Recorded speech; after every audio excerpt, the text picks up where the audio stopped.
Hi students. Okay, in the previous video I have discussed about the comparative income statement. I have discussed about the pro forma also, format of comparative income statement, and even one example I have discussed over there. Now I am going to discuss your textbook problems. Second question. First you see the second question. Here in this video I am going to explain the second and third question over there. Second and third question. So before watching this video, first of all you need to watch the comparative income statement video. Then only you can understand it. Okay, without pro forma you can't understand it. అంటే ఈ video చూసే ముందు first ఏం చేయండి, comparative income statement introduction video చూడండి. అది చూస్తేనే మీకు ఇది ఈ సమ్ చేయడానికి అర్థమవుతుంది. ఓకేనా? ఓకే, ఫస్ట్ ఇక్కడ క్వశ్చన్ చూడండి. సెకండ్ క్వశ్చన్ చూడండి. The income statements of Gautam Limited are given for the years 2016 and 17. Prepare comparative statement, analyze and interpret the significance of changes in these statements. So what he has asked here, to prepare the comparative income statement and even to analyze. Okay, దాన్ని analyse 2 years. ఓకేనా, 2 years స్టేట్మెంట్ని analyse చేయమని చెప్తున్నాడు, interpret కూడా చేయమని చెప్తున్నాడు. ఓకేనా, so ఇక్కడ 2017 and 2016 ఇచ్చాడు. సో ఫస్ట్ మనం 2016 తీసుకోవాలి, తర్వాత 2017 తీసుకోవాలి. ఓకేనా, so sales he has given, cost of goods sold he has given. ఓకేనా, expenses, administrative and general expenses, selling expenses he has given. Okay, తర్వాత ఏమి ఇచ్చాడు మనకు అక్కడ, interest on loans, net profit before tax. ఇక్కడ మీరు కన్ఫ్యూజ్ అవ్వాల్సిన పని లేదమ్మా. ఒక్కసారి క్వశ్చన్ చూడండి జాగ్రత్తగా. మీకు డైరెక్ట్ ప్రొఫార్మా ఇవ్వకుండా క్వశ్చన్ ఎలా ఇచ్చాడు చూడండి. సేల్స్ మైనస్ సేల్స్ రిటర్న్స్ చేస్తే మనకు నెట్ సేల్స్ వస్తుంది. సేల్స్ మైనస్ సేల్స్ రిటర్న్స్ చేస్తే మనకి ఏమొస్తుంది ఇక్కడ, నెట్ సేల్స్. ఈ నెట్ సేల్సే మనకి రెవెన్యూ ఫ్రమ్ ఆపరేషన్స్. మళ్ళీ చెప్తున్నాను, ఈ వీడియో చూసే ముందు ఫస్ట్ వీడియో చూస్తేనే మీకు అర్థమవుతుంది. ఓకేనా, సో ఇక్కడ ఏం చేయండి అంటే, సేల్స్లో నుంచి ఈ నెట్ సేల్స్ మైనస్ చేస్తే మనకి సేల్స్లో నుంచి సేల్స్ రిటర్న్స్ ఏదైతే మైనస్ చేసామో అది మైనస్ చేసిన తర్వాత వచ్చిందే net sales. After deducting it what we got, that is a net sales. ఓకేనా, ఆ నెట్ సేల్స్ మనకి ఏమవుతుంది, రెవెన్యూ ఫ్రమ్ ఆపరేషన్స్ అవుతుంది. తర్వాత కాస్ట్ ఆఫ్ గూడ్స్ సోల్డ్ ఇచ్చాడు. కాస్ట్ ఆఫ్ గూడ్స్ సోల్డ్ అంటే ఇక్కడ ఏంది, cost of materials consumed. Cost of materials consume కింద తీసుకోవాలి. ఓకేనా, సో సేల్స్లో నుంచి cost of goods sold minus చేస్తే మనకు వచ్చింది ఇది గ్రాస్ ప్రాఫిట్. వచ్చింది ఏమవుతుంది మనకి, గ్రాస్ ప్రాఫిట్ అవుతుంది. సో ఈ గ్రాస్ ప్రాఫిట్ ఎక్కడ తీసుకోవాలి, అంతా మీకు కన్ఫ్యూజనే వద్దు. ఇది జస్ట్ వాడు మైనస్ చేసి మీకు ఇచ్చాడు. So don't get confused. ఇది సేల్స్ పార్ట్. ఓకేనా, ఇది సేల్స్ అంటే ఇది revenue from operations.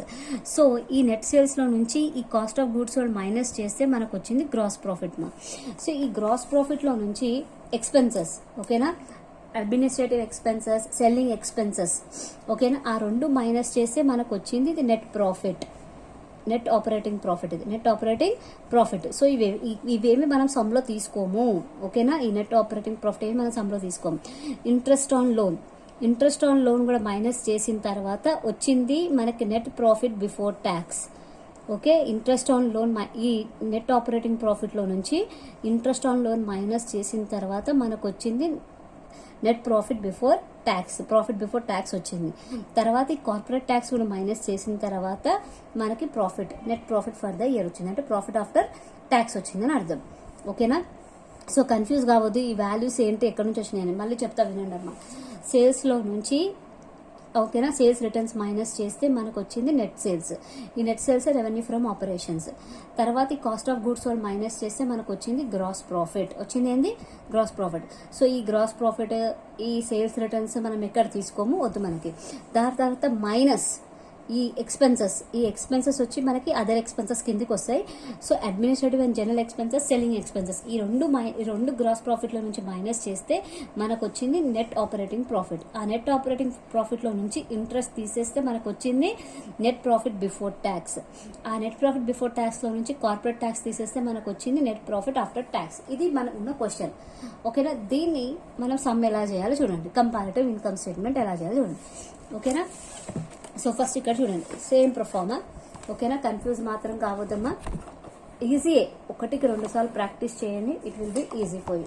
Okay, so comparative income statement of Gautam limited for the year ended 2016 and 17. ఓకేనా, సో పర్టికులర్స్ 2016, ఫస్ట్ 2016 వేసుకోండి. తర్వాత current year 2017, absolute change increase or decrease, percentage change increase or decrease.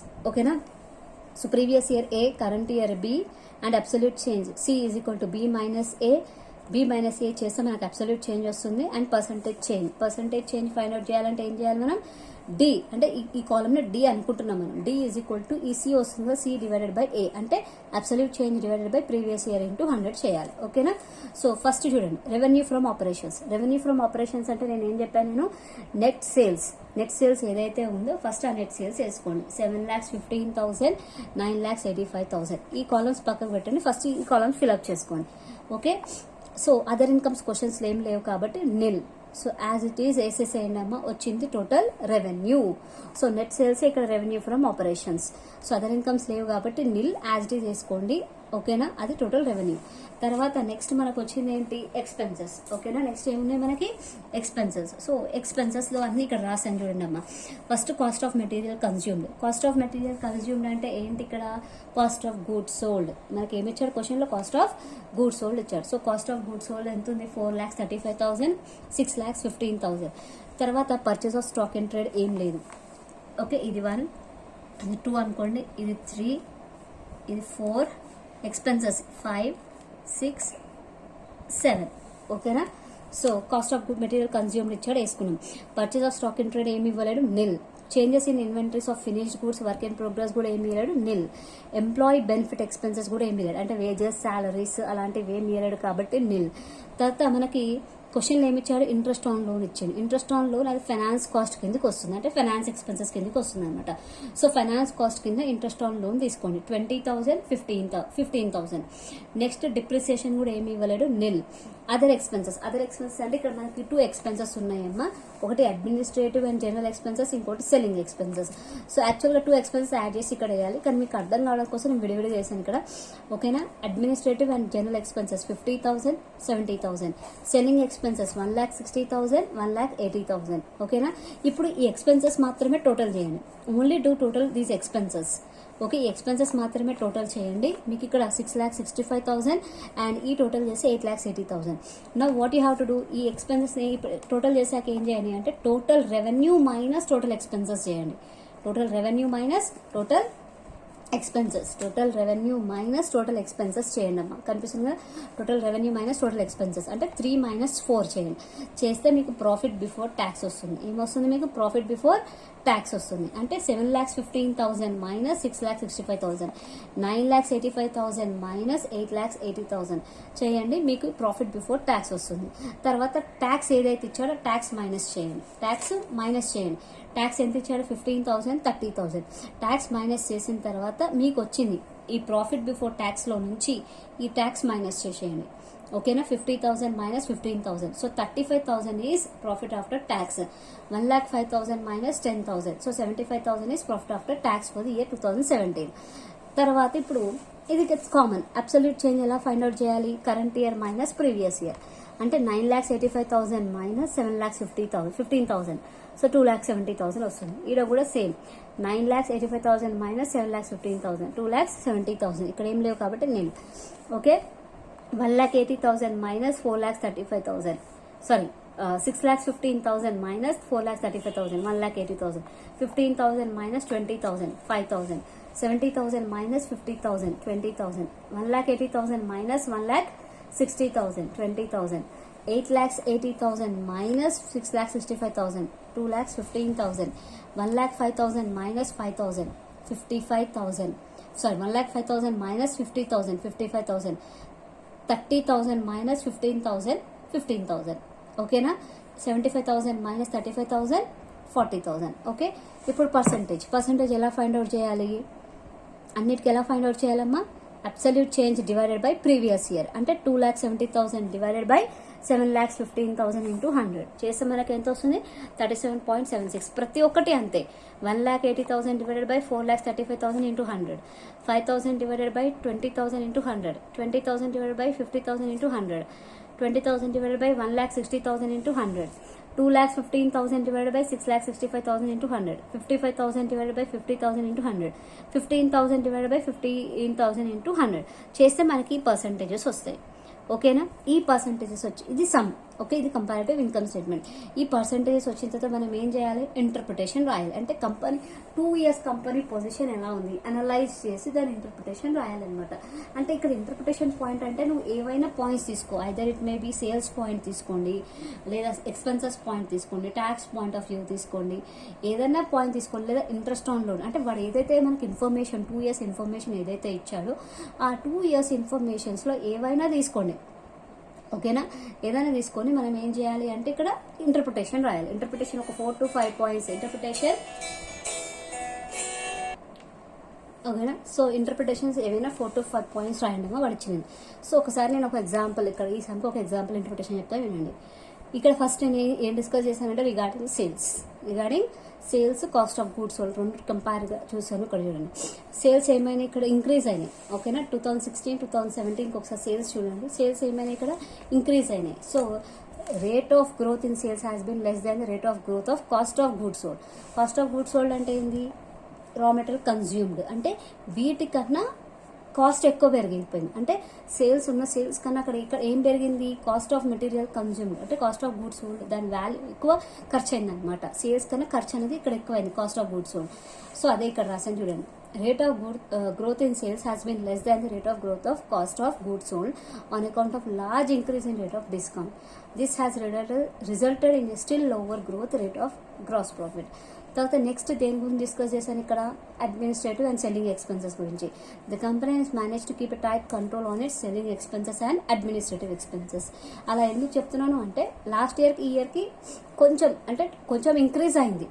Okay, selling expenses కొంచెం increase అయ్యాయి అనమాట. ఓకేనా, ఎక్కువ కాకుండా స్లైట్గా కంట్రోల్లో పెట్టారు ఎక్స్పెన్సెస్ని. నెక్స్ట్ వచ్చి there is a fall in interest. అంటే వాళ్ళు ఏదైతే పే చేస్తున్నారో ఇంట్రెస్ట్ అనేది ఏమైంది, డిక్రీజ్ అయింది. సో ఓవరాల్గా ఫైనాన్షియల్ పొజిషన్, కంపెనీ యొక్క ఫైనాన్షియల్ పొజిషన్ ఎలా ఉంది, ప్రాఫిటబుల్గానే ఉంది. It is in a satisfactory position. So overall financial position of the company satisfaction. So ఇలా ఒక 4 to 5 points, అంటే మీరు డిగ్రీ లెవెల్ ఉంది కాబట్టి యాజ్ ఇట్ ఈస్ అనేది కాదు, ఒక 4 to 5 points ఎక్స్ప్లెయిన్ చేస్తే సరిపోతుంది. 3 or 4 points వరకు ఎక్స్ప్లెయిన్ సరిపోతుంది. ఇది మనకి క్వశ్చన్ నెంబర్ 2. నెక్స్ట్ క్వశ్చన్ వచ్చి థర్డ్ క్వశ్చన్ చూడండి. థర్డ్ క్వశ్చన్కి పెద్ద మనకి ఏమీ అంత లేదు, డైరెక్ట్ క్వశ్చన్ ఇచ్చాను చూడండి. The income statement of Priyanka Limited is given for the year ended on 31st December 2016 and 17. Rearrange the figures in a comparative form and study the profitability position of the concern. So net sales ఇచ్చాడమ్మా. Net sales అంటే నేను ఏం చెప్పాను, revenue from operations కింద తీసుకోవాలి. Cost of goods sold అంటే raw material consumed కింద తీసుకోవాలి. సో తర్వాత జనరల్ అండ్ అడ్మినిస్ట్రేటివ్ ఎక్స్పెన్స్ ఇచ్చాడు, సెల్లింగ్ ఎక్స్పెన్స్ ఇచ్చాడు. ఇవి ఎక్కడ తీసుకుంటాం మనం, అదర్ ఎక్స్పెన్సెస్ కింద తీసుకుంటాం. తర్వాత ఇంట్రెస్ట్ పేడ్ ఎక్కడ తీసుకోవాలి, ఫైనాన్స్ కాస్ట్ కింద తీసుకోవాలి. తర్వాత ట్యాక్స్ ఇచ్చాడు. సో సేమ్ సెకండ్ క్వశ్చన్ ఎలా చేసామో సేమ్ అలానే మళ్ళీ ఇక్కడ. ఇది ఎన్ని క్వశ్చన్, ఇది థర్డ్ క్వశ్చన్. ఓకే చూడండి అమ్మా. Okay, so first revenue from operations. So revenue from operations ఇక్కడ మనకి ఏమేమి ఉన్నాయి ఒక్కసారి చూడండి. Sales as it is revenue from operations కింద తీసుకుంటున్నాం. Same proforma, no change. Okay, so incomes, under heading incomes what we have taken here, first revenue from operations. ఓకేనా, so చూడండి ఇక్కడ ఇన్కమ్స్ ఫస్ట్ హెడ్డింగ్ ఏంది, ఇన్కమ్స్ అమ్మా. Incomes కింద first వచ్చి revenue from operations. So revenue from operations previous year 785, current year 900. Other incomes ఏమి ఇవ్వలేదు, so నిల్. So రెండు యాడ్ చేస్తే మనకు వచ్చింది టోటల్ రెవెన్యూ. ఈ రెండు యాడ్ చేస్తే మనకు వచ్చింది ఏంది, టోటల్ రెవెన్యూ. తర్వాత ఫోర్త్ హెడ్డింగ్ ఏంది, ఎక్స్పెన్సెస్. సో ఎక్స్పెన్సెస్ ఏంది ఇక్కడ, first cost of material consumed. అంటే ఇక్కడ కాస్ట్ ఆఫ్ గూడ్స్ సోల్డ్ ఇచ్చాడేమో క్వశ్చన్లో, same cost of material consumed 450, 500. Purchase of stock in trade, changes in inventory, employee benefit expenses ఏమేమి వెళ్ళాడు. Next మనకి interest పేడ్ దేనికి కిందకి వస్తుంది, మనకి ఫైనాన్స్ కాస్ట్ కిందకి వస్తుంది. సో 25, 30 ఇచ్చాడు, వేసుకోండి. తర్వాత డిప్రిసియేషన్ కూడా లేదు. అదర్ ఎక్స్పెన్సెస్ కింద మనకు 2 types ఆఫ్ ఎక్స్పెన్స్ ఇచ్చాడు, general and administrative expenses and selling expenses. ఓకేనా, సో 70, 80, 72, 90. సో ఓన్లీ ఎక్స్పెన్సెస్ మాత్రం టోటల్ చేయండి. ఏం చేయండి, ఈ ఎక్స్పెన్సెస్ అన్ని టోటల్ చేయండి. ఎక్స్పెన్సెస్ టోటల్ చేస్తే previous year 625, current year 692. Next total revenue minus total expenses చేయండి అమ్మా. Total revenue minus total expenses చేయండి. 785 మైనస్ 625 చేస్తే 160 is profit before tax. 900 minus 692, so 208 is profit before tax. తర్వాత 785 మైనస్ 625 చేసినాం కదా. ఇప్పుడు ఏం చేయండి, ఇది ప్రాఫిట్ బిఫోర్ ట్యాక్స్ కదా, దీంట్లో నుంచి ట్యాక్స్ ఇచ్చారు క్వశ్చన్లో మనకి. సో ట్యాక్స్ని మైనస్ చేయండి. ట్యాక్స్ని మైనస్ చేస్తే మనకు వచ్చింది ఏంటి, profit after tax. 160 minus 70, so 90. 208 minus 80, 128. ఇది ప్రాఫిట్ ఆఫ్టర్ ట్యాక్స్. ఇక wrist of the same absolute change ఎలా ఫైండ్ అవుట్ చేయాలి, current year minus previous year. Same current year minus previous year. 900 minus 785, 500 minus 450, 30 minus 25, 72 minus 70, 90 minus 80. అలా అన్ని ప్రతి ఒక్కటి minus చేయండి previous ఇయర్తో, మనకి అబ్సల్యూట్ చేంజ్ వచ్చేస్తుంది. తర్వాత పర్సంటేజ్ ఎలా చేయాలి, 115 మైనస్ అంటే absolute change divided by previous year. 115 divided by 785. ఇలా రాస్తాను చూడండి అమ్మా. 115 డివైడెడ్ బై 785 ఇంటూ 100. ప్రతి ఒక్కటి అంతే. 50 divided by 450 into 100. 5 divided by 25 into 100. 2 divided by 70 into 100. 10 divided by 80 into 100, 67 divided by 625 into 100, 48 divided by 160 into 100, 10 divided by 70 into 100, 38 divided by 90 into 100, each and everything. So దీనికి కూడా వాడు ఏమడిగాడు, position ఎలా ఉంది, company యొక్క position 2 years compare చేస్తే company యొక్క position ఎలా ఉందని అడిగాడు. సో ఇక్కడ కూడా సేమ్ ఎలా ఎక్స్ప్లెయిన్ చేశాను నేను, సేల్స్ గ్రోత్ ఎక్కువ ఉంది compare to cost of goods sold కన్నా సేల్స్ గ్రోత్ ఎక్కువ ఉంది. ఓకేనా. Other expenses are marginally growth, అంటే అదర్ ఎక్స్పెన్సెస్ స్లైట్ గానే ఇంక్రీజ్ అయ్యాయి. ఓకేనా. ఇంట్రెస్ట్ కూడా ఏమైంది అక్కడ, ఇంట్రెస్ట్ ఆన్ లోన్ కూడా ఏమైందమ్మా, ఇంట్రెస్ట్ ఆన్ లోన్ పెరిగింది. ఓకేనా. తర్వాత టోటల్ వాళ్ళ కంపెనీ మొత్తం ఫోకస్ చేసింది కాస్ట్ రిడక్షన్, అంటే ఖర్చు తక్కువ చేయడానికి వాళ్ళు చూసారనమాట మొత్తం. So overall position of the company is satisfactory. Total overall probability of దాన్ని ఎలా ఉంది అంటే సాటిస్ఫాక్టరీగా ఉంది. ఇది third question. Okay. In the next వీడియోలో నేను 4th and 5th question compare చేస్తాను. ఓకే, కంప్లీట్ చేస్తాను. నెక్స్ట్ వీడియోలో 4th and 5th కంప్లీట్ చేస్తే కామన్ సైజ్ బ్యాలెన్స్ షీట్ అయిపోతుంది. ఓకే.